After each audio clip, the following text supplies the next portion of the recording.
First thing I'm going to do is take the ground glass protector off. You always want a ground glass protector, whatever camera you have.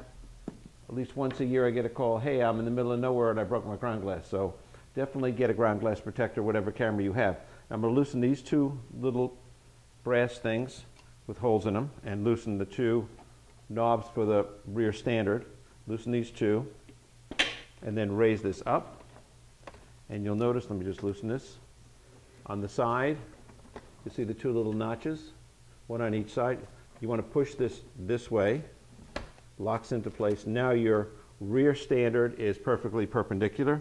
Now one of the important things, the Wisner cameras have very large bellows, so you want to be real careful opening the camera. So what I recommend is, with the loosening knob for the front focus, open it up a good bit, maybe out to about this knob right here, and then gently and carefully sliding this all the way back. Because what's going to happen if you don't do that, the way to tell, and even push the bellows away a little bit, you could tell how a Wisner camera was taken care of. There's a tiny bit here, but the majority of cameras will have a lot of chafing. So you want to be extremely careful when you raise this up. In fact, I'd recommend just taking your fingers and pushing the bellows back until you're straight, so you don't chafe the bellows. And again, there's a little tiny notch here. You want to push these forward, locking them down. Now put this back. And you notice on the bellows, because they're extremely large, you've got little catches here to straighten out the bellows. Whoops, didn't tighten that. Just tighten this up. Okay. So we're all set here. Now you got these little catches here to tighten up your bellows in case it droops. So it won't be any problem. When mounting a lens, you have to remember you've got a locking bar on the bottom and a locking bar on the top. So let's put the lens in. Lock the bottom. Whoops. Just be careful. Don't do what I do. Lock the top. Okay, so now we've got the lens in, got the bellows set. Now you'll notice here on both sides, let's turn this sideways a little bit, we've got this side is your locks, and this side here are your focusing, front focusing and rear focusing. So let's set this up. Let's loosen the front a little bit.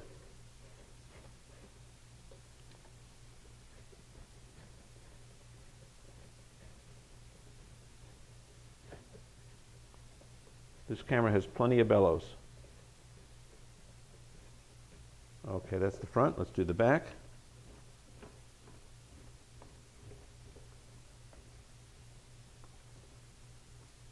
There we go.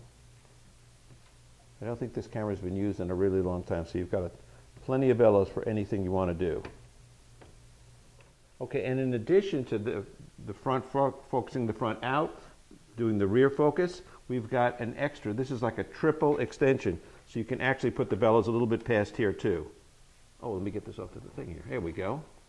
Now look how much bellows you got. When it's this far, you may want to put something to brace underneath, because look how much bellows you have. I didn't even put it out all the way, so right now we've got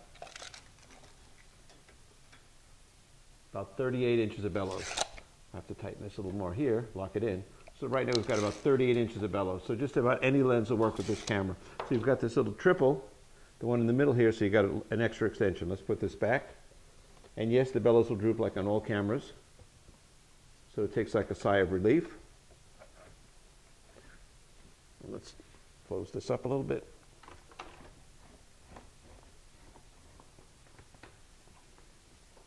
And this camera weighs about 19 pounds, so the tripod I have here is a Reese A tripod, and I'll do a little video on the Reese A tripod. It's a great tripod for heavy cameras like this, and a lot of the ultra-large format cameras, 7/17, 8x20, 12x20, 14/17, and cameras like that. So let's set this back. And again, we've got the little things on the bellows to make it tight. Okay, now, just center it a little bit better. Okay. Now, in the front,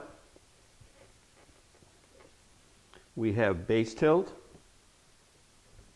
Just need to knock this, move these back a little bit. You've got base tilt. You also have access tilt in the front. Lots of rise and fall. And you also have, seeing these two big knobs here, you've got shift in the front. And you've got a little swing.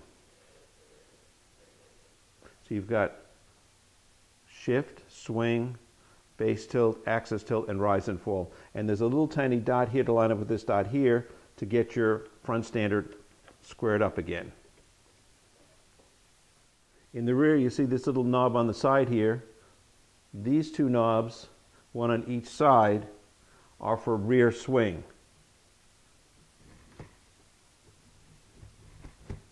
So in addition to front swing, this camera does have rear swing.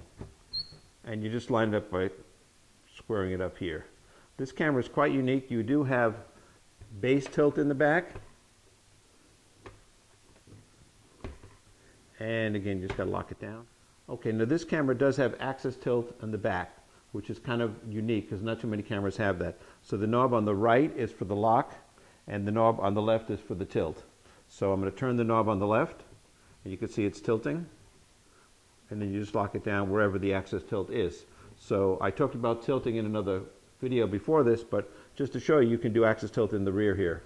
So we can actually, one of the unique features of this camera also is we can tilt it all the way, unlock it, re-level the rear standard, move this forward for wide angle lenses, and then on the front, use the inner one.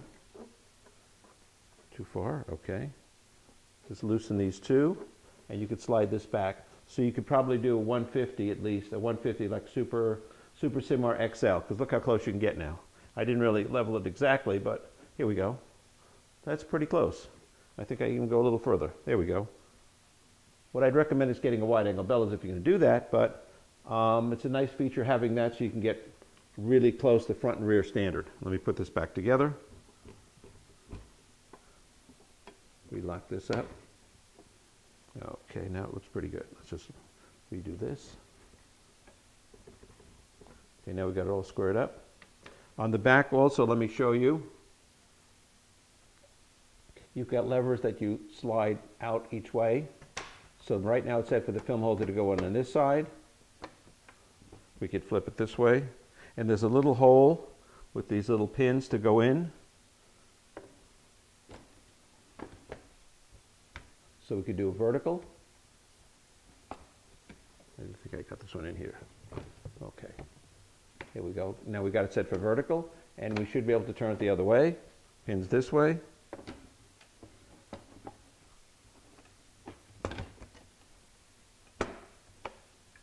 And we locked in for putting the film holder this way. So it can go either way. We put it back. I'm just used to having it putting in the film from the right side. And also your bellows are here, two little locks here when you want to take out your bellows frames.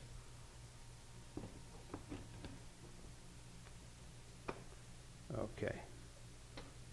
Now as I say, this is a pretty solid camera, and also when you're putting the camera back together, again, you want to be very careful not to chafe the bellows. It's a good indication on these cameras how carefully the camera was taken care of. This camera is in quite mint condition, I would say. Just a few little scrapes on the wood, but otherwise it's pretty impressive for a camera that's really this old. So let's close it up, but what I want to do is give you at least this much room here. And again, I'm going to loosen these two knobs on the front standard and these two knobs for the rise and fall all the way up. And what you want to do is be very careful that this does not touch the bellows when you set it down. Okay. Now let's put this back together here. So as I say, the most important thing is watching your bellows here. And it's a good indication when you've seen Wisner cameras again, on the edges you'll see chafing if they don't know how to take care of them. So it's one of the keys to looking at a Wisner camera, because they did have a lot of bellows extension. Let's close it up. And these two latches lock in place, and then you want to lock both of these on the side. So I hope this helps you understand a Wisner. They're great used cameras if you can find one. If you have questions, just give me an email. And again, thank you for watching.